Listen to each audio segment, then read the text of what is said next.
İnsan düşüncəsi nadicdir, dəcəldir, islah olunmazdır. Mədəniyyət dediyimiz məfhum düşüncə dayəliyidir. Düşüncə daim gerçəkliyi dəyişmək istəyir.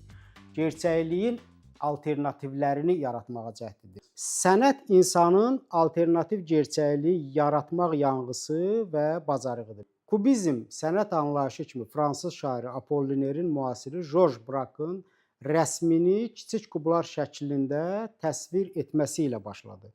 Picasso'nun, Cézanne'ın öz rəsmlərindəki obrazları kürə, konus, silindir kimi həndəsi formalarla şəkilləndirməsi daha bir kubist başlanğıc idi. Fransız riyaziyyatçılarının təsiri ilə ortaya çıxan kubizmin adını rəssam Henri Matisse qoydu. İlk yazısını isə Mona Lisa tablosunun Louvre muzeyindən oğurlanmasında əli olduğu üçün həbs olunan şair Apolliner yazdı. Kubizmə qısa belə bir tərif vermək olar. Ağlın estetik gücü ilə duyğu yaratmaq cəhdi. Kubizm ağlın estetikasıdır. Estetik fikri geometrik ölçülərlə ifadə etmək özündən əvvəlki sənət düşüncəsini kökündən inkar etmək demək idi. Kubizmə qədər ki, rəsm əsərləri baxmaq üçün idi. Kubizmin əsərləri isə görmək üçün yaradıldı.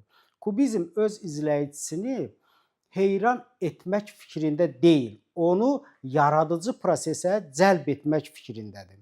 Bu mənada kubizmin tabloları həmişə yarımçıqdır.